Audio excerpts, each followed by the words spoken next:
وَلَنَجْزِيَنَّهُمْ أَجْرَهُمْ بِأَحْسَنِ مَا كَانُوا يَعْمَلُونَ، اور جو اس نے عمل کیا ہے اس سے بھی بہتر جزا ہم اپنے کرم کی صورتوں سے عطا فرمائیں گے۔ اگر ایک جملے میں عرض کرنا چاہوں تو ام البنین کی جزا کا نام ہے ابو الفضل عباس علیہ السلام۔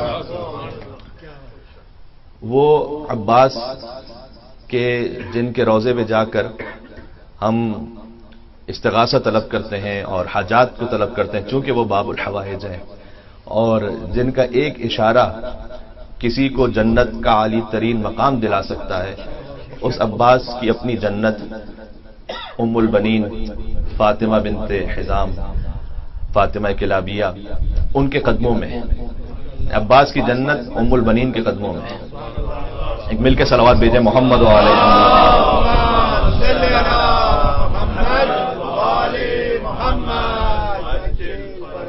براہ راست بالکل موضوع پہ بات کرتے ہوئے 4 ہجری میں بی بی ام البنین سلام اللہ علیہ کی ولادت ہے، یعنی ہجرت حضور فرما چکے تھے، مدینہ تشریف لا چکے تھے، 4 سال گزر چکے تھے، اور اس وقت سیدہ کونین سلام اللہ علیہ ام المؤمنین کے ازدواج میں تھیں۔ 4 ہجری میں ولادت ہے بی بی ام البنین سلام اللہ علیہ کی۔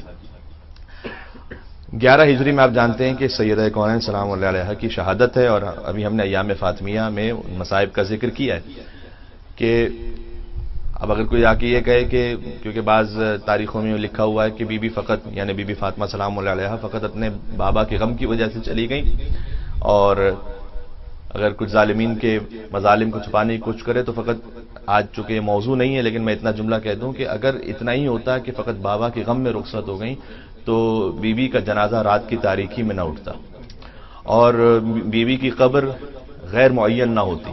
خود سیدہ کونین سلام اللہ علیہ کی قبر کا معلوم نہ ہونا اس بات کی دلیل ہے کہ کچھ تھا کہ جس کی وصیت حضرت فاطمہ زہرا سلام اللہ علیہ نے کی تھی، وإلا فقط غم کی وجہ سے اگر دنیا سے تشریف لے جاتی تو اور بھرپور طریقے سے جنازہ ہونا چاہیے تھا، اور بھرپور طریقے سے وہ قبر بھی موجود ہونی چاہیے تھی، کہ جو کہ نہیں ہے۔ اور یہ بی بی نے بہت بڑی قربانی دی امیر المومنین کی ولایت کے عقیدے کو زندہ رکھنے کے لیے اور اس پر ایک سوالیہ نشان بنانے کے لیے۔ ہم میں سے کون ہے ایسا کہ جو یہ چاہے کہ میرے جنازے میں کم لوگ آئیں؟ آپ کبھی اس اینگل سے اس کو ذرا سوچئے گا، ہم میں سے کون ایسا جو یہ سوچے کہ میرے جنازے میں کم سے کم لوگ آئیں؟ ہم میں سے ہر ایک کی خواہش ہے کہ جتنے مومنین آ سکتے ہیں وہ زیادہ سے زیادہ آ جائیں تاکہ مغفرت کا بخشش کا سامان ہو سکے۔ کسی ایک کی دعا ہو سکتا ہے کہ اس مرحوم کے لیے کن کن مراحل کو طے کروا دے تو، اور ویسے بھی جنازے کی رونق ہوتی ہے کہ اگر اس میں مومنین کا ایک اجتماع ہو، ثواب بھی ہے اور ہر مرحوم کی خواہش بھی ہے۔ یہ واحد سیدہ کونین سلام اللہ علیہ ہے کہ جو وصیت کر کے جا رہی ہیں کہ میرے جنازے میں کوئی نہ آئے، فلاں فلاں کو آنے نہ دیجیے گا، رات کی تاریکی میں اٹھائیے گا تاکہ لوگوں کو علم نہ ہو سکے۔ یہ ساری باتیں اس بات پر دلیل ہے کہ فقط بابا کے غم کی وجہ سے نہیں گئی ہیں، کچھ مظالم ایسے ہوئے سیدہ کونین پر کہ وہ دنیا سے رخصت ہوئی ہیں۔ اس بات کو کہنے کا مقصد یہ ہے کہ اس کا تعلق بنتا ہے بعد میں آگے ہمارے موضوع سے۔ جب بی بی کے نام پر ایک پہلے مل کے صلوات بھیجیں، بی بی فاطمہ سلام اللہ علیہ، اللہم صلی علی محمد وعلی محمد۔ جب بی بی کی شہادت ہو گئی تو انہوں نے کچھ وصیتیں فرمائی، ان وصیتوں میں سے مثلا ایک جو آپ نے بہت مرتبہ سنی کہ کفنی ودفنی وحنتنی باللیل، مجھے رات میں کفن دیجیے گا، رات میں حنوط کیجیے گا، رات میں دفن کر دیجیے گا۔ حتیٰ جب بی بی کی شہادت ہو گئی تھی تو مدینہ میں علم ہو چکا تھا۔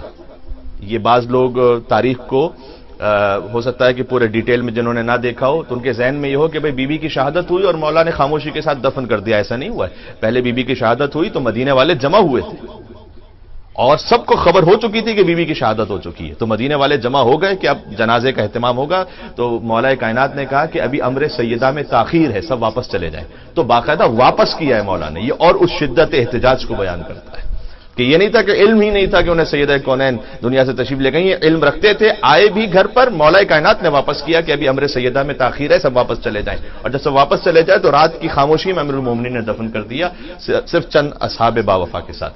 تو بی بی نے جو وصیتیں فرمائی ان میں یہ بھی فرمایا کہ آپ میری قبر پر تشریف لاتے رہیے گا، قرآن کی تلاوت کیجیے گا۔ یہ فرمایا کہ فلاں اور فلاں کو میرے جنازے میں نہ آنے دیجیے گا، اے علی میری بڑی حسرت تھی کہ میں آپ کو اپنے بابا کے ممبر پر دیکھتی۔ یہ ساری باتیں بیان کرتے کرتے اس کے بعد بی بی نے کہا کہ میرے بچے ابھی بہت چھوٹے ہیں، اس لیے کہ امام حسن مجتبیٰ 7 برس کے تھے اور بی بی ام کلثوم جو سب سے چھوٹی دختر ہیں بی بی سیدہ کی وہ 1.5 برس کی تھی، تو میرے بچے ابھی بہت چھوٹے ہیں، تو انہیں ضرورت ہے ایک ماں کی کہ جو انہیں ایک خاتون کی جو انہیں ماں بن کر پالے. تو امامہ ایک خاتون کا نام لیا بی بی سیدہ نے کہ وہ میرے بچوں سے میں نے دیکھا ہے بہت محبت کرتی ہے اور ان کا بڑا ادب احترام کرتی ہے, تو میں آپ سے وصیت کر رہی ہوں کہ میرے مرنے کے بعد آپ امامہ سے شادی کر لیجیے گا. اب چونکہ ایک مصائب کی مجلس ہے اور کیفیت بھی اس قسم کی ہے, اور ماشاءاللہ برادر محترم نے بڑا محزون کر دینے والا مرثیہ بھی پڑھا ہے, تو میں ڈیٹیل میں اس ٹاپک کی طرف لیکن میں اشارہ ضرور کر دیتا ہوں کہ اسلام میں, شریعت محمدی میں یہ پسند نہیں کیا گیا کہ کوئی تنہا لائف گزارے. یہ الگ معاملہ ہے کہ وہ جو بی بی نے وصیت کی امیر المومنین کو, ظاہر ہے کہ وہ بحر عصمت ہے اور یہاں بحر ولایت ہے, لیکن یہ پسند نہیں کیا گیا کہ اگر فرض کیجئے کہ ایک خاتون ہے, اس کے شوہر کا انتقال ہو جائے, یا شوہر ہیں اس کی بیوی کا انتقال ہو جائے,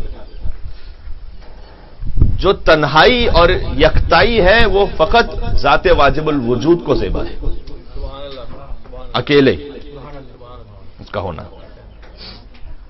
تو ہم سے یہ کہا گیا ہے کہ نہیں, اگر کوئی ایسا معاملہ آ جائے امر ربی سے, تو زندگی تنہا نہ گزارو بلکہ اپنے لیے کسی شریک حیات کا انتخاب کرو اور ساتھ زندگی گزارو. یہ فقط جسمانی خواہشات کے لیے نہیں ہے بلکہ ایک ایموشنل اٹیچمنٹ بھی ہے. انسان کو ضرورت ہوتی ہے کہ اپنے دکھ درد کسی سے بیان کر سکے, کسی کے دکھ درد سن سکے, آپس میں ایک دوسرے کے لیے مددگار بن کے زندگی گزار سکے. یہ بڑا اہم میسج ہے جو کہ بہت مرتبہ مایوس سمجھا جاتا ہے, بالخصوص اگر کسی خاتون کے شوہر کی جو ہے وفات ہو چکی ہو, تو اس کے گھر والے, اس کے بھائی, بہت مرتبہ بچے وہ اجازت نہیں دیتے اس کام کی, جبکہ یہ صحیح طریقہ نہیں ہے. اور وہ ہو سکتا ہے کہ حیا کی وجہ سے بول نہ سکیں, اور یہ انتہائی نامناسب رویہ ہے. شریعت اسلامی میں تاکید ہے کہ نہیں, شریک حیات کے ساتھ زندگی گزاریں, ان کا غم اپنے مقام پر جو گزر گئے لیکن زندگی کو آگے بڑھائیں. تو بی بی نے خاص وصیت کی, ایک پہلے مل کے اور صلوات بھیجیں محمد و آل محمد پر, صلی اللہ علیہ محمد و آل محمد. بی بی نے وصیت کی کہ آپ امامہ سے شادی کیجیے گا. مولا کائنات نے سیدہ کونین سلام اللہ علیہ کی زندگی میں کسی اور خاتون سے ازدواج نہیں کیا. جب ان کی زوجہ خاتون جنت ہیں, سیدۃ النساء العالمین, بنت رسول ہے, تو کسی اور ازدواج کی گنجائش نہیں ہوتی. جیسے کہ رسول اللہ نے حضرت خدیجہ سلام اللہ علیہ کی زندگی میں کوئی اور ازدواج نہیں کیا, اور بعد میں جتنے ازدواج تھے وہ فرمائے. تو امیر المومنین نے بیوی کی شہادت کے بعد امامہ سے ازدواج کیا ان کی وصیت کے مطابق. اس کے بعد مولا کے کئی ازدواج ہیں.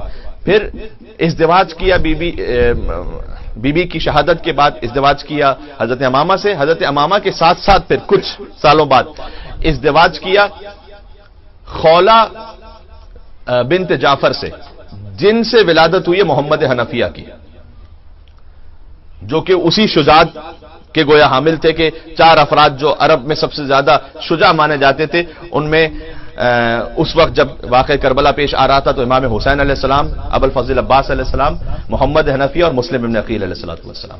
تو محمد حنفیہ جو امیر المومنین کے فرزند ہیں وہ خولہ بنت جعفر کے فرزند ہیں ماں کے اعتبار سے دیکھا جائے تو, اور کربلا میں تو ساتھ نہیں تھے, لیکن یہ کہ امیر المومنین کی خاص وصیتیں بھی ہیں ان کے لیے, اور اس قدر جراح ہیں اور کرار ہیں واقعا کہ اب شجاعت میں اپنی مثال آپ ہیں. تو محمد حنفیہ. ان کے بعد مولا کائنات نے ازدواج کیا ہے اسما بنت امیس سے. یہ ذرا غور کیجیے گا, تھوڑا سا اس میں تاریخ سمجھنے کی ضرورت ہے. اسما بنت امیس زوجہ ہیں حضرت جعفر کی, جو امیر المومنین کے بھائی تھے, جعفر طیار جنہیں ہم کہتے ہیں. جعفر طیار کی شہادت ہوئی. جعفر طیار کے بعد ان کا ازدواج براہ راست فوراً مولا کائنات سے نہیں ہے, بلکہ ایک ازدواج درمیان میں ایسا ہے جو لوگوں کو تعجب میں ڈال دیتا ہے کہ یہ کام کیوں کیا گیا. حضرت اسما بنت امیس نے جعفر طیار کی شہادت کے بعد ازدواج کیا ہے خلیفہ اول سے. اب یہ ایک بڑی تعجب کی بات ہے, لیکن اور اس کو پیش بھی کیا جاتا ہے, پورٹریٹ بھی کیا جاتا ہے کہ جناب دیکھیں پھر اہل بیت کے اور اصحاب کے تعلقات تو اتنے اچھے تھے کہ جعفر طیار کی جو بیوہ تھی انہوں نے ازدواج کر لیا خلیفہ اول سے. تو کیا اس میں فرق پڑتا, جب ازدواج ہو رہا تھا اس والے تعلقات تو بڑے اچھے تھے. اس کی مصلحت کچھ اور ہے, بہت غور سے سمجھیے گا. اس لیے کہ اگر کسی صالح اولاد کو دنیا میں آنا ہے تو ماں اور باپ دونوں کا اثر ہوتا ہے, یا کم سے کم کسی ایک کا اثر ہو, ایسا کہ گویا اس کا جو خون کا اثر ہے وہ پہنچے اولاد تک. تو چونکہ اللہ سبحانہ و تعالی نے اس صلب سے ایک ایسے بیٹے کو رکھا ہوا تھا کہ جسے دنیا میں آ کر امامت اور ولایت کا ساتھ دینا ہے, تو اس کے لیے ایک ایسی ماں کی ضرورت ہے کہ جو ایسی محب اہل بیت ہو کہ اگر باپ کا اثر نہ آئے تو ماں کا اثر کامل اس اولاد میں آئے. تو محمد ابن ابی بکر کی صورت میں ہمارے سامنے آئے. یہ مل کے صلوات بھیجیں محمد و آل محمد پر.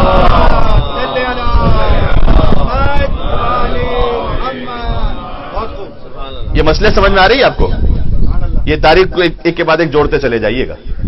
تو اسما بنت امیس نے ازدواج کیا ہے خلیفہ اول سے کہ جن کی اولاد ہے محمد ابن ابی بکر, اور یہ 2 سال کے تھے محمد ابن ابی بکر کے خلیفہ اول کا انتقال ہو گیا.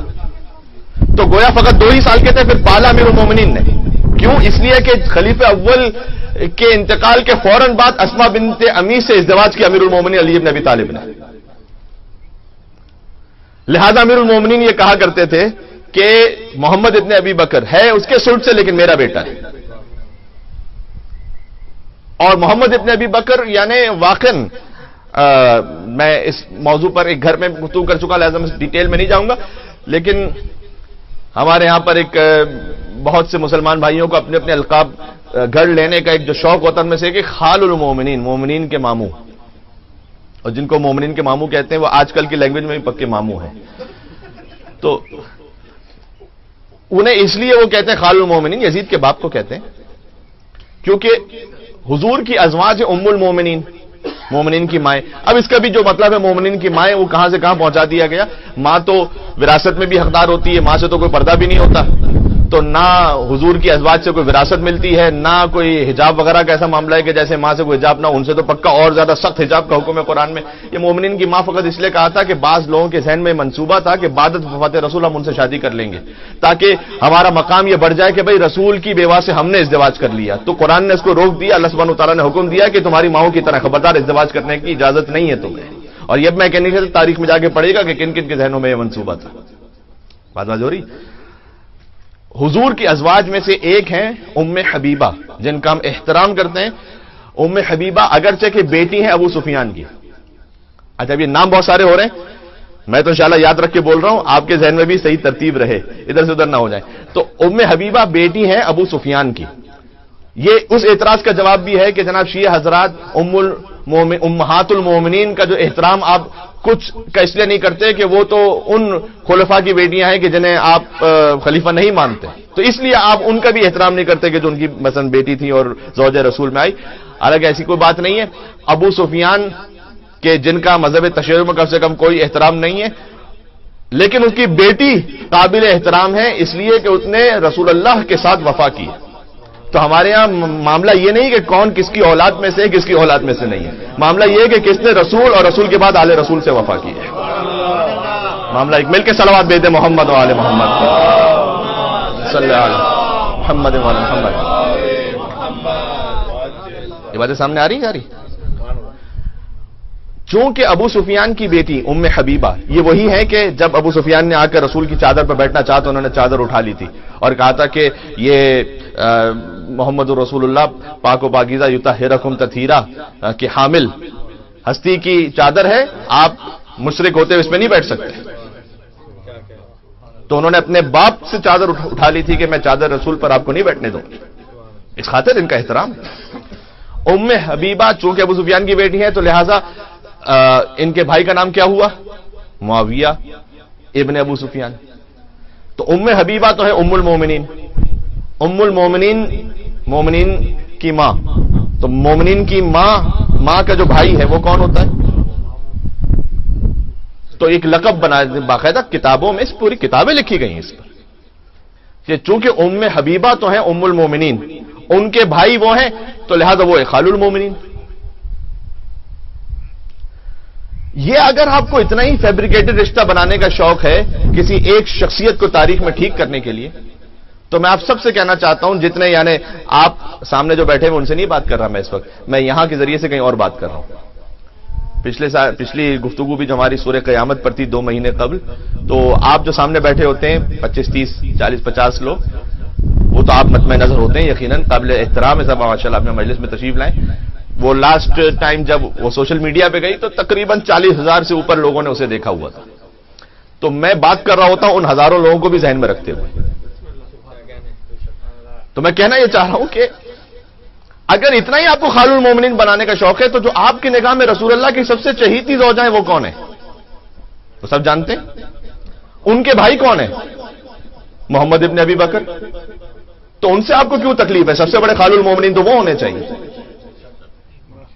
ان کا تو آپ کبھی بھی ذکر نہیں کرتے خال المومنین کی صورت میں. جو رسول اللہ کی زوجہ ہیں عائشہ بنت ابی بکر، ان کے بھائی ہیں محمد ابن ابی بکر. تو جب وہاں خال المومنین آپ نے بنا دیا تو یہاں کیا تکلیف ہو رہی ہے آپ کو کہ محمد ابن ابی بکر کا احترام رکھیں آپ، جبکہ وہ رسول اللہ آپ کے مطابق رسول اللہ کی سب سے چہیتی زوجہ کے بھائی ہیں. فقط اس خاطر کہ انہوں نے علی ابن ابی طالب کا ساتھ دیا تھا جنگ جمل میں، اس لیے آپ کو تکلیف ہو رہی ہے. انہوں نے ساتھ دیا تھا محمد ابن ابی بکر نے جنگ صفین میں امیر المومنین علی ابن ابی طالب علیہ السلام کا. چونکہ وہ محب علی ابن ابی طالب ہے تو اعتراض ہم پہ نہ کریں کہ فلاں کی دشمنی میں آپ احترام کرتے نہیں کرتے. ہم آپ سے سوال کرتے ہیں کہ ہم نے تو ہمیشہ یہ دیکھا ہے کہ جس جس کو تاریخ میں علی سے محبت رہی آپ کو اس سے تکلیف رہتی ہے نا. تو اگر آپ نے وہ رشتہ بنانا تو رشتہ کدورت ہو تو سچی بات بھی مانی نہیں جاتی کہ چشمے کور تک سورج کی تابانی نہیں جاتی. یہ روشنی ہے نا یہاں پر. اب اگر کوئی نابینا ہے یا نابینا ہونے کی کم سے کم ایکٹنگ کر رہا ہے تو وہ دیکھے کہ مجھے تو اندھیرا نظر آ رہا، مجھے تو روشنی نظر ہی نہیں آ رہی کہ چشمے کور تک سورج کی تابانی نہیں جاتی. اب اتنا بھی نہ اپنے کو بگاڑو بغض حیدر میں. ہے میرے ساتھ اب یا نہیں ہے؟ کدورت ہو تو سچی بات بھی مانی نہیں جاتی کہ چشمے کور تک سورج کی تابانی نہیں جاتی. اب اتنا بھی نہ اپنے کو بگاڑو بغض حیدر میں کہ خود تم سے تمہاری شکل ہی پہچانی نہیں جاتی.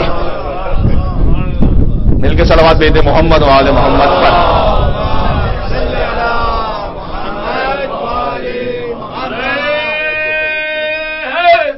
مل کے یہ تاریخ سمجھ میں آ گئی امیر المومنین کی ازواج کی. حضرت اسماء بنت امیس سے ازدواج کیا خلیفہ اول کی وفات کے بعد. محمد ابن ابی بکر کو اپنے گھر لے لیا اور محمد ابن ابی بکر کی پرورش مولا کائنات کے گھر میں ہوئی. اسماء بنت امیس سے ازدواج کے بعد مولا کائنات کا ازدواج ہے بی بی ام البنین سے. بات مجھے یہاں سے شروع کرنی تھی لیکن یہ تمہید ہی میں تقریباً 15 منٹ گزر گئے اور میں زیادہ وقت نہیں لوں گا آپ کا بس. لیکن بی بی ام البنین سلام اللہ علیہا سے جو ازدواج ہے وہ ہے 20 ہجری میں، جب بی بی ام البنین 16 برس کی تھی. حضرت عقیل کا یہ طریقہ کار تھا. عقیل جو مولا علی کے بھائی ہیں 20 سال بڑے مولا علی علیہ السلام سے. حضرت عقیل کا طریقہ کار تھا کہ وہ مسجد میں جا کے بیٹھ جاتے تھے اور لوگ ان سے آ کر اپنے شادی بیاہ کے معاملات کے حوالے سے مشورہ کیا کرتے تھے. آپ نے جو مولا کائنات کے بارے میں سن رکھا ہے کہ انہوں نے حضرت عقیل سے کہا کہ تم مجھے ایک شجاع خاندان تلاش کر کے دو. فقط مولا کائنات نے نہیں اور بھی لوگ آتے تھے. یہ خود اس ضرورت کو بیان کیا جا رہا ہے ایک طرح سے کہ معاشرے میں ایسے قابل اعتماد افراد ہونے چاہیے جو اس نیک کام کو انجام دیں. اب اس پہ ایک الگ موضوع نکلتا ہے پورا، لیکن نیک ایسے افراد ہونے چاہیے کہ جن پر اعتماد کر سکیں سب اور وہ اس کام کو، اس مبارک کام کو، اچھے کام کو انجام دے جس کا حکم قرآن نے دیا. وَأَنكِحُوا الْأَيَامَ مِنكُمْ وَالصَّالِحِينَ مِنْ عِبَادِكُمْ وَإِمَائِكُمْ إِن يَكُونُوا فُقَرَاءَ يُغْنِيهِمُ اللَّهُ مِنْ فَضْلِهِ. اللہ کہہ رہا ہے کہ دیکھو تم اپنے صالح مردوں، غلاموں اور کنیزوں کا آپس میں نکاح کروا دیا کرو، اس لیے کہ اگر وہ فقیر بھی ہوں گے تو اللہ اپنے فضل و کرم سے انہیں غنی بنا دے گا. اللہ اکبر. مل کے اور صلوات بیتے محمد و آل محمد پر. اللہم صلی علی محمد و آل محمد. تو حضرت عقیل سے لوگ آ کے پوچھا کرتے تھے. یہ آج کی زبان میں جیسے کہا جائے، اب لفظ خاندان اہل بیت کے حوالے سے متناسب نہیں ہے لیکن میں سمجھانے کے لیے کہہ رہا ہوں تاکہ بات پہنچ جائے. میچ میکر جو ہوتے ہیں لیکن ان کی پھر اپنی کوالٹیز ہونی چاہیے. جیسے حضرت عقیل، اب وہ امانت دار ہو، وہ سب سے بڑھ کر دیانت دار ہو، راز کا محافظ ہو، یہ ساری چیزیں ہوں. اس کے بعد کچھ افراد کو یہ کام کرنا چاہیے. تو حضرت عقیل کے بعد لوگ آ کے کہتے تھے کہ مثلا میں کسی با اخلاق خاندان میں شادی کرنا چاہتا ہوں. کوئی اپنے طور پر شرائط بتاتا تھا. حضرت عقیل جو ہے وہ نصاب، علم نصاب کے ماہر، یعنی نصاب جو نسب کا علم رکھتے ہو. اسی لیے حضرت عقیل کے سامنے کوئی بھی عربوں میں آ کر اپنے خاندان کی جو ہے وہ لن ترانیاں نہیں ہانکتا تھا. اس لیے جیسے ہی وہ کہنا شروع کرتا تھا نا میرا باپ، یہ دادا، عقیل فوراً لوگ کے کہتے تھے کہ مجھے پتا ہے کہ تمہارا پردادا کہاں سے جا کے ملتا تھا. وہ ایک ایک کا شجرہ جانتے تھے. یہ کوالٹی تھی. امیر المومنین آئے اور عقیل سے کہا کہ میں چاہتا ہوں کہ ایک شجاع خاندان تلاش کرو میرے لیے تاکہ اس سے ازدواج کروں، تاکہ اس خاتون سے مجھے بیٹا وہ حاصل ہو کہ جو کربلا میں میرے حسین کا مددگار ہو. سبحان اللہ. اچھا اب مجھے رک کے ایک بات کہنے دیجیے گا، یقیناً عقیل نصاب ہیں اور انہوں نے یہ جو کام وہ انجام دیا کرتے تھے، لیکن جو قرآن کی آیت ہے کل شیء احصیناہ فی امام مبین، ہم نے ہر شے کا علم امام مبین میں رکھا ہے، وہ عقیل کے لیے نازل نہیں ہوئی، وہ علی ابن ابی طالب کے لیے نازل ہوئی. تو عقیل کتنے بھی نصاب کیوں نہ ہو تو امیر المومنین سے بڑھ کر تو کوئی علم میں رکھتا ہی نہیں، تو پھر بھی امیر المومنین کیوں جا رہے ہیں وہاں پر؟ اس بات کو سمجھانے کے لیے کہ ایک تو دیکھو جو معاشرے کے اپنی فیلڈ کے ایکسپرٹس افراد ہوتے ہیں ان سے امام نے سکھایا ہے کہ جا کے رجوع کیا کرو، اسی کو تقلید کہتے ہیں. بات پہنچ رہی ہے؟ مل کے صلوات اور بیتے محمد والے محمد والے محمد. اور دوسرا یہ ایک میسج بھی تھا، کبھی آپ کسی کو ہڈن میسج دے رہے ہوتے ہیں، آپ ایک بات کہتے ہیں کسی کو اور اگر وہ سمجھنا چاہیں اور اس معرفت پر تو وہ سمجھ بھی جاتے ہیں کہ آپ کیا کہنا چاہ رہے ہیں. تو حضرت عقیل سے مولا یہ کہہ رہے ہیں کہ میں چاہتا ہوں کہ ایک ایسے خاندان میں ازدواج کروں وہ خاتون اتنی شجاع ہو کہ مجھے ایک فرزند حاصل ہو سکے جو کربلا میں میرے حسین کا مددگار ہو. یعنی میسج دینا چاہ رہے ہیں کہ عقیل جب میں تیاری کر رہا ہوں تو تم بھی سعادت میں پیچھے نہ رہ جانا. تو اگر تم بھی ہو سکتا ہے تو ایسے ایک فرزند کے لیے تیاری کرو کہ جو حجت خدا کے لیے مددگار ہو. علی کے ہاں عباس ابن علی ابن ابی طالب کی ولادت ہوئی اور عقیل کے ہاں مسلم ابن عقیل ابن ابی طالب کی ولادت ہوئی. یعنی مولا علی نے عباس کو تیار کیا اور عقیل نے مسلم ابن عقیل کو تیار کیا. یہ اس پوشیدہ پیغام کا نتیجہ تھا کہ جو مولا کائنات نے عقیل سے کہا تھا تو عقیل نے بھی یہ سوچا کہ میں بھی کیوں سعادت میں پیچھے رہ جاؤں. یہ کربلا علی نے کربلا تیار کر کے دی ہے ایک طرح سے. اللہ اکبر. بات ہو رہی ہے. پھر حضرت عقیل نے فوراً کہا کہ اے علی میں جانتا ہوں خاندان کو، بنی کلاب کا خاندان ہے، بنی کلاب کا خاندان اوپر جا کر بنی ہاشم کے خاندان سے مل جاتا ہے.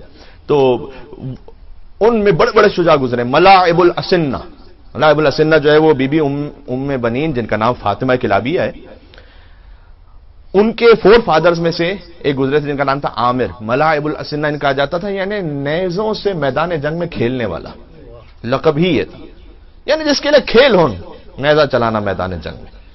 ابو برہ نام کے جو ہے وہ افراد گزرے ہوئے تھے، یعنی اس کا لغوی ترجمہ ہے کہ تیز دھار تلوار کا باپ. کچھ ایسے بھی گزرے ہوئے تھے جو کہتے تھے کہ اگر کہیں پر شیر نظر آ جائے جنگل میں تو فوراً مجھے بلا لینا. یعنی یہ ہوتا ہے کہ بھئی شیر انسان کو دیکھ رہا ہوتا ہے، یہ شیروں کو دیکھ رہے ہوتے تھے کہ کہیں پر نظر آ جائے.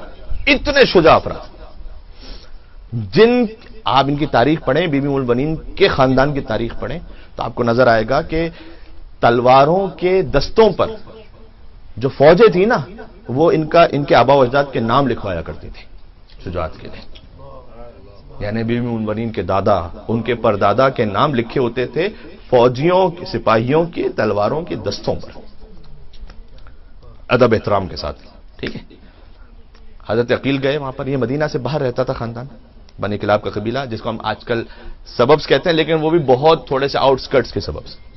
تو مولا کائنات کا پیغام لے کر جب عقیل پہنچے تو عربوں کا جو ایک شرافت اور مہمان نوازی کا طریقہ کار تھا کہ 3 دن تک تو یہ بات ہی نہیں پوچھتے تھے کہ آپ کیوں تشریف لائیں. 3 دن تک تو مہمان رکھتے تھے پہلے.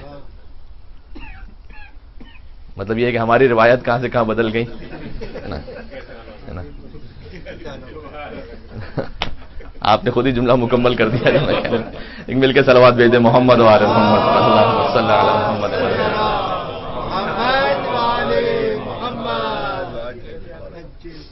یہ سوال پلٹ کے پوچھ لیتے ہیں کہ آپ کھا کے آئے ہیں یا جا کے کھائیں گے وہاں سے.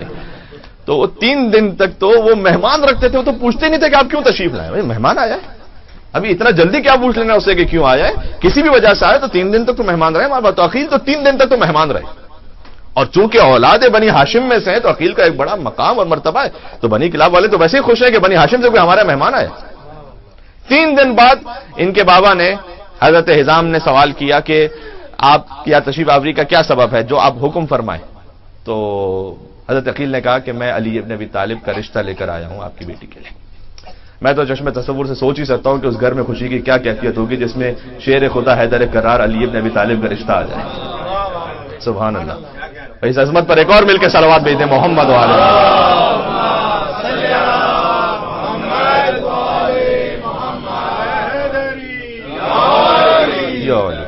واضح ہو رہی ہے؟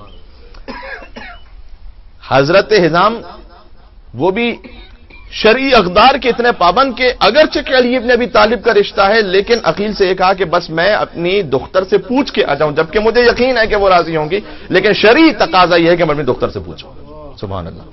تو وہ گئے اپنی بیٹی کے پاس، ان کی ماں بھی ساتھ میں تھی، اور کہا کہ حیدر کرار شیر خدا علی ابن ابی طالب نے رشتہ بھجوایا ہے، آپ کا کیا خیال ہے؟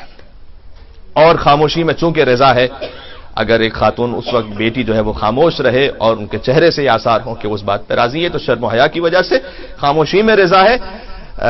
انہوں نے بھی اسی حیا اور شرم کے ساتھ ہی گویا اس طرح سے کہ اظہار فرما دیا کہ میں راضی ہوں اس پر، اور امیر المومنین کا ازدواج ہوا بی بی ام المؤمنین سلام اللہ علیہا سے. اس میں بڑی تفصیل ہے، بہت گنجائش ہے، بڑے معرفت کے پہلو بھی ہیں. جب بی بی تشریف لائی ہیں تو یہ تاریخوں میں لکھا ہوا ہے کہ وہ در خانہ پر بیٹھ گئی. اہل بیت اطہار علیہ السلام کے خانوادے میں ایک عجیب نظام آپ کو نظر آئے گا، اور جو اس محبت اور معرفت کی منزل پر ہے وہی ان باتوں کو سمجھ سکتا ہے. جملہ سن لیجئے گا. ایک خادمہ تھی فضہ، لیکن ماں کہلواتی رہی، اور ایک ماں تھی ام البنین اور خادمہ کہلواتی رہی. یہ عجیب ہی کچھ محبت اور لطف کے تقاضے ہیں اس خاندان میں.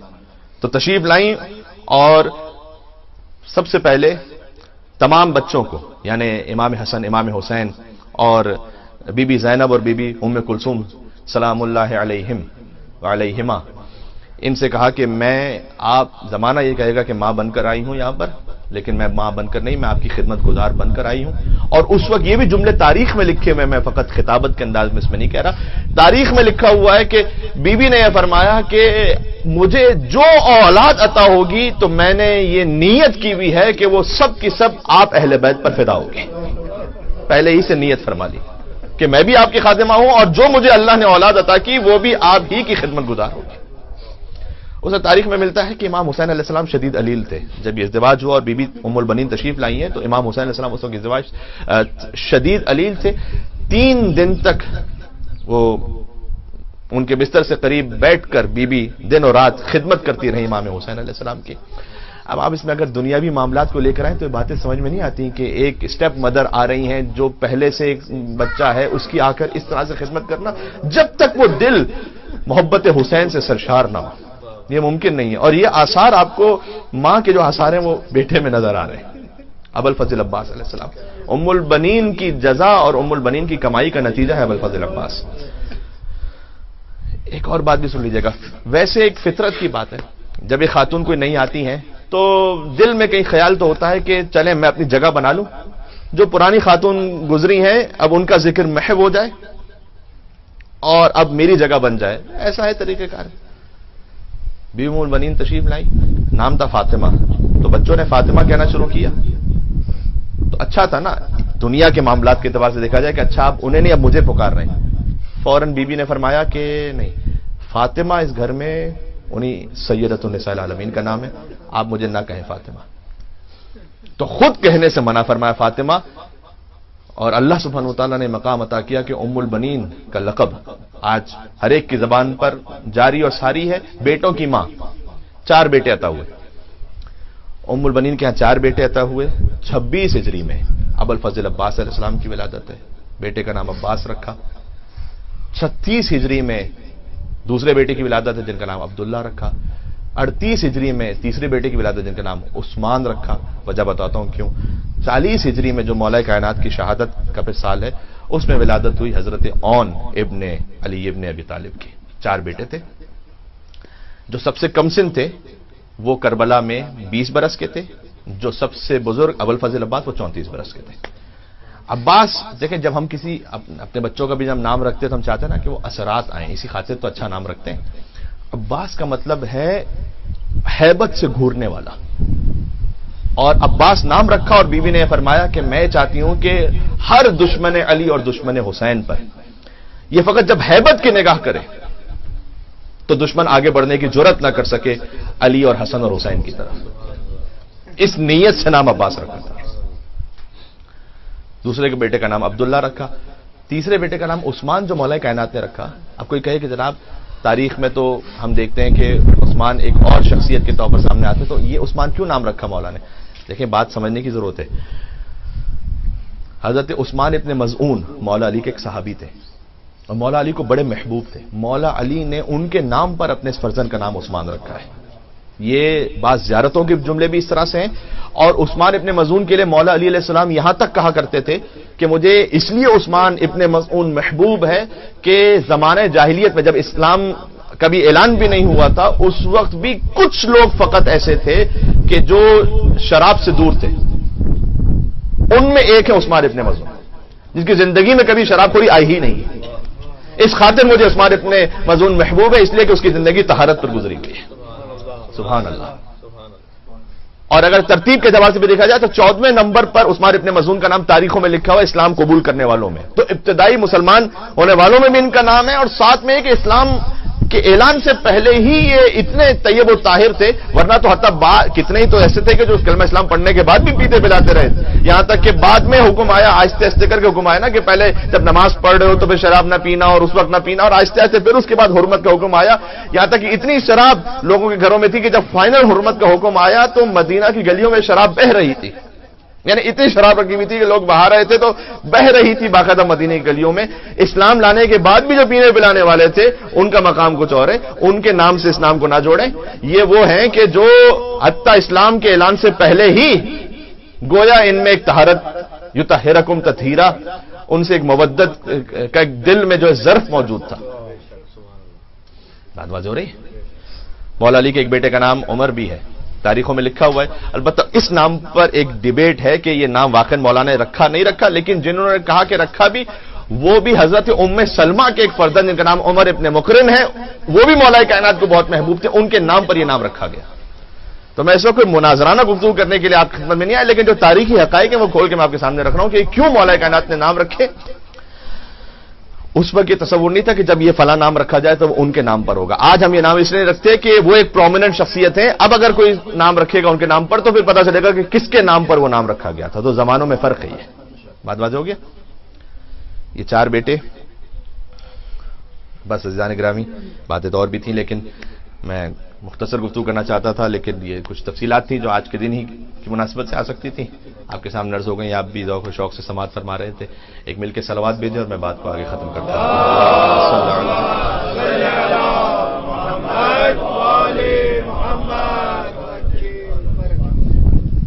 گرامی 4 بیٹے قربان کیے حسین. عباس، عبداللہ، عثمان ابن علی اور اون ابن علی. فقط عباس قربان نہیں کیے بی بی ام البنین نے بلکہ تاریخ میں قاسم نام سے اور احمد نام سے مولا عباس کے 2 بیٹوں کے نام بھی لکھے ہوئے جن کے لیے قوی احتمال ہے کہ وہ کربلا میں شہید ہوئے. ام البنین کے 4 بیٹے تو ایک بیٹی بھی تھی جن کا نام ہے رقیہ. آج جو بی بی پاک دامن کے نام سے مشہور ہے لاہور میں ان کے لیے بھی آستان قدس رضوی مولا رضا علیہ السلام کے حرم اتار کے آفیشیل لیٹر ہیڈ پر میں نے خود دیکھا ہوا ہے. جب ان سے سوال پوچھا گیا کہ وہ جو بی بی پاک دامن ہے وہ وہی بی بی ہیں یا نہیں انہوں نے کہا کہ ایک احتمال ہے کہ وہ بی بی ہیں اور اگر وہ نہ بھی ہوں تو کم سے کم ہمیں اتنا یقین ہے کہ کوئی انتہائی معظمہ سادات خاتون ہے. تو آج بی بی رقیہ کو بھی تعزیت پیش کرنے اور پرسہ دینے کے لیے آج ہم جمع ہوئے ہیں. ابوالفضل عباس علیہ السلام کو پرسہ دینے کے لیے جمع ہوئے ہیں. علی ابن ابی طالب علیہ السلام کو پرسہ دینے کے لیے. سن 64 ہجری میں بی بی کی وفات کہوں یا شہادت در حقیقت کہوں جس نے اپنے آپ کو قربان کیا اہل بیت اطہار کی خاطر تو 64 ہجری میں نے کربلا کے واقعے کے 3 سال بعد بی بی دنیا سے پردہ فرما گئی. ایک بیٹی تھی. ان کا ازدواج کن کے ساتھ کیا؟ یہ مسلم ابن عقیل کے ساتھ. اگر آپ میرے موضوع کو جوڑ سکیں علی کے یہاں عباس کی ولادت ہوئی. عقیل سے کہا تھا عقیل کے یہاں مسلم کی ولادت ہوئی. جو ام البنین کے یہاں بیٹی کی ولادت ہوئی اس کا ازدواج کر دیا مسلم ابن عقیل سے.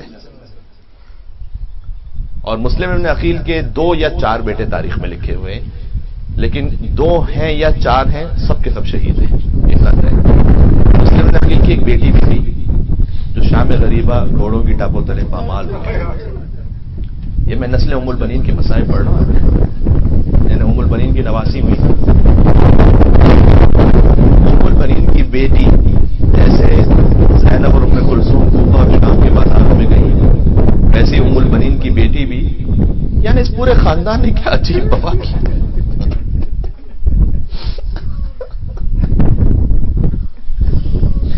وہ بھی ہاتھوں میں رسیاں قیدی بنا کر لے جائی گئیں.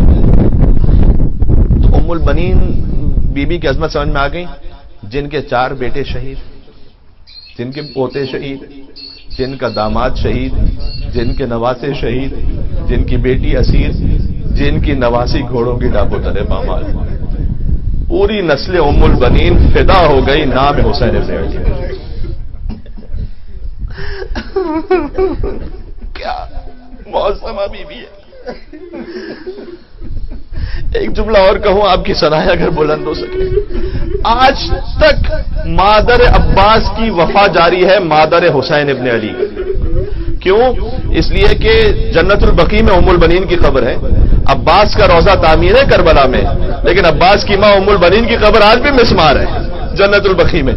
تو جیسے حسین کی ماں کی قبر مسمار ہے، ویسے عباس کی ماں ام البنین کی قبر بھی مسمار ہے.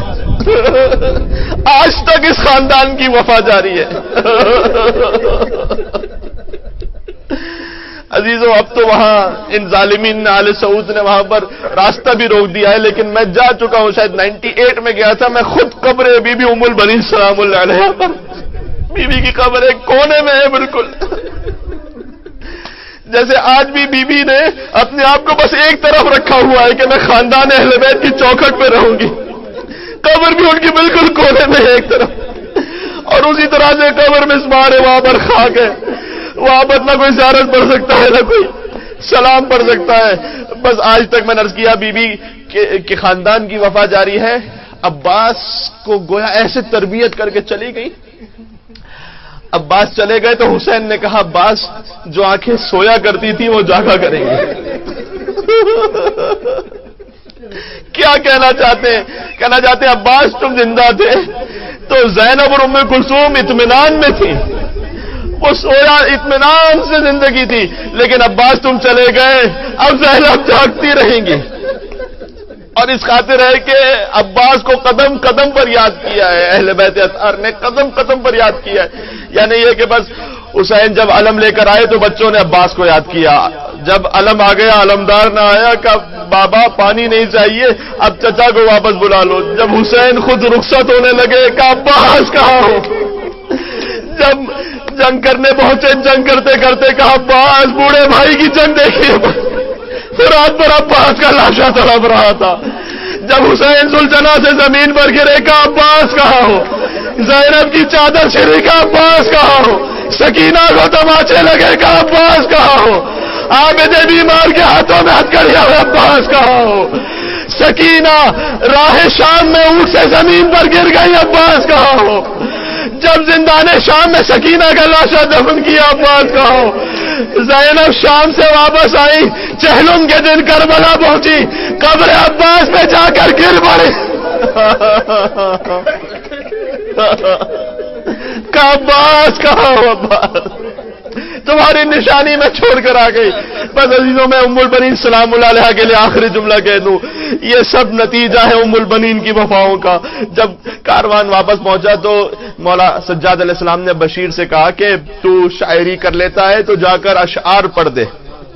کہ یا اہل المدینہ لا مقام لکم، اے مدینہ والوں اب مدینہ تمہارے رہنے کے قابل نہیں رہ گیا، اس لیے کہ حسین کربلا میں مار دیے گئے.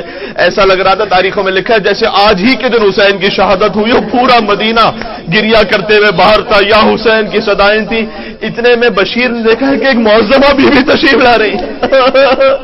اگر آپ محسوس کر سکیں میں کیا کہنا چاہتا ہوں، ایک بیوی تشریف لا رہی ہے، فوراً سے بشیر کو لوگوں نے بتا دیا کہ اس بیوی کے 4 بچے مارے گئے، خبردار ان کے سامنے ایک ساتھ ذکر نہ کرنا کہ کیا ہوا تھا کربلا میں. ماں ہے، 4 بچوں کا غم ہے، 4 جوان بچے، ایک 34 برس کا ہے،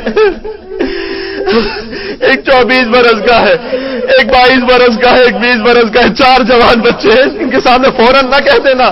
تو جب وہ معظمہ بی بی آئی تو بشیر یہ سوچ رہا تھا کہ یہ تو اپنے بچوں کا پوچھیں گی.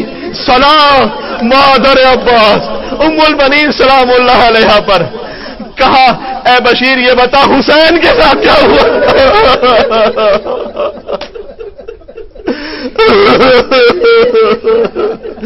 کیا بشیر یہ بتا حسین کے ساتھ کیا؟ تو میں نے سوچا، بشیر کہتے ہیں میں نے سوچا کہ میں اس کے ایک بچے کے بارے میں ابھی بتا دوں، اس نے پوچھا ہے نا مولا حسین علیہ السلام کا، تو اس موقع سے فائدہ اٹھاتے میں ایک بچے کا بتا دوں۔ میں نے کہا کہ اب پہلے میں نے چھوٹے بچے سے شروع کیا، میں نے کہا کہ اون مار دیے گئے، تو کہا حسین کی کیا خبر، یہ لکھا ہوا تاریخ۔ تو کہا بیوی تیرا بڑا بیٹا بھی مار دیا گیا، کہا حسین کی کیا خبر؟ کہا عبداللہ بھی مار دیے گیا، کہا حسین کی کیا خبر؟ کہا بشیر کہتا اب میں نے سوچا کہ اب تو میں جب عباس کا نام لوں گا تو یہ حسین کا نہیں پوچھیں گی۔ میں نے کہا بی بی تمہارا عباس بھی مار دیا گیا۔ تو جانتے ہو بی بی نے کیا کہا؟ کہتے ہیں کہ کلہم وتحت الخضرا فداء للحسین، کہتے ابا، کہتی ہے بشیر میرے چاروں بچے کیا جو کچھ آسمان و زمین میں وہ سب حسین پر قربان ہو جائے، بتا حسین کی کیا خبر؟ کہا بی بی حسین کربلا میں مار دیا گیا۔ بی بی زمین پر بیٹھ گئی، کہتی ہے اے میرا آقا حسین۔ سبحان اللہ سبحان اللہ۔ اگر اجازت دے سکو تو میں بس میں دعا کرنے لگا ہوں، باب الحوائج ہے بی بی، ایک جملہ بس اور کہوں گا۔ دیکھیں کربلا میں کتنا سخت معرکہ ہے، شام غریبہ لوٹ لیے گئے خیمے، بیویوں کی چادریں چھین لی گئیں، لیکن اس کے باوجود بی بی زینب ایک چیز بچا کے لے کر آئی تھی۔ اب جانتے ہیں وہ کیا چیز تھی؟ بی بی ام البنین کے پاس پہنچی، میں تو فقط دل میں کیا خیال کروں جب حسین کی بہن عباس کی ماں سے ملی ہوگی، بی بی زینب سلام اللہ علیہا ام البنین سلام اللہ علیہا سے جب انہوں نے دیکھا ہوگا، کہا ماں کہتی تھی نا، کہا کہ ہے ماں ام البنین میں آپ کے لیے ایک ہدیہ لائی ہوں، کربلا کی ایک نشانی لائی ہوں۔ کہا بیٹی تم کیا نشانی لے کر آئی ہو؟ تو بی بی نے اپنے پاس سے ایک زرہ نکالی جس پر عباس کا خون لگا ہوا۔ کہے بی بی میں عباس کی زرہ لائی ہوں نشانی کے طور پر۔ میرا کلیجہ پھٹ رہا ہے، میں ایک جملہ کہنا چاہتا ہوں۔ اب بی بی ام البنین جاتی تھی جنت البقیع، وہاں مولا عباس علیہ السلام اور اپنے اور بچوں کی قبر کے 4 نشان بناتی تھی۔ 4 بچے تھے نا شہید ہوئے، تو 4 نشان بنا لیتی تھی۔ ماشاءاللہ بہت سے مومنین تشریف فرمائے اور جن کے والدین گزر چکے ہیں، یہ سال ثواب ہی کی مجلس، ہم اس مجلس کا ثواب ہدیہ کرتے ہیں۔ آپ نے اتنا گریہ کیا ہے، میں نے جن کے والدین گزر چکے ہیں میں نے ان سے سنا ہے کہ جب ماں باپ گزر جاتے ہیں دل کو تسلی نہیں آتی، لیکن جب قبر کو دیکھتے ہیں اور قبر کے پاس جا کے بیٹھتے ہیں تو ایسے محسوس ہوتا ہے جیسے واقعی باپ کے پاس بیٹھو، جیسے واقعی ماں کے پاس بیٹھو۔ اب سوچو ماں کی کیا کیفیت ہوگی جو بچوں کی قبر کے پاس، اور قبر کے پاس بھی قبر کے نشان کے پاس بیٹھی۔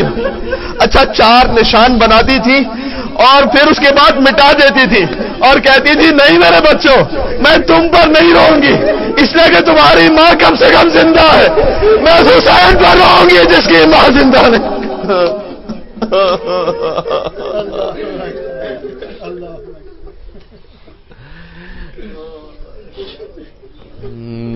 السلام علیکم یا ابا عبد اللہ یا کاشف الکرب عن وجه الحسین، اے حسین کے چہرے سے غموں کو دور کرنے والے، اکشف کربی بحق اخیک الحسین، آپ کے بھائی حسین ہی کا واسطہ ہے، اے ابا الفضل العباس میرے غموں کو دور فرما دے۔ جو بی بی ام البنین کی زیارت ہے، اس زیارت میں آپ دیکھیں کہ سلام اس بی بی پر کے جو طیبہ تھی، طاہرہ تھیں، جلیلہ تھیں، اور زیارت کرتے کرتے پھر اس کے بعد جو الفاظ ہیں وہ بالکل وہی جو دعائے توسل میں بی بی فاطمہ سلام اللہ علیہا کے لیے الفاظ ہیں، وہ میں پڑھ رہا ہوں وہ الفاظ اور ہم توسل کریں گے۔ یا سیدتنا و مولاتنا توجهنا واستشفعنا وتوسلنا بك إلى الله وقدمناك بين يدي عجادنا نام ام البنین بنی وجیت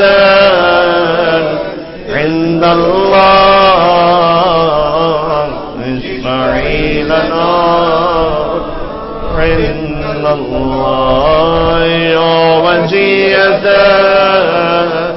عند اللہ اشفعی لنا عند اللہ. تھوڑا سا ماتم بھی ہوگا لیکن میں ایک جملہ سنا. پھر کہتی تھی ام البنین اب مجھے نہ کہو ام البنین، اب وہ بیٹے کہاں رہے کہ جن کی میں بات اور کہتی تھی ایک شعر پڑھتی تھی کہ عباس مجھے خبر دیتے ہیں کہ تیرے بازو قلم ہوئے تھے. اب یہ زبان حال ہے کیونکہ بی بی یہ کہہ رہی ہے کہ مجھے تعجب ہوتا ہے تیرے بازو کیسے قلم ہوئے عباس، تو اتنا شجاع تھا، گویا یقین نہیں آتا. لیکن عباس جب سنتی ہوں کہ سکینہ کو تماچے مارے تب یقین آ جاتا ہے. اگر تیرے بازو ہوتے تو کون سکینہ کو تماچے. ماتم عباس، ماتم ام البنین سلام اللہ علیہ.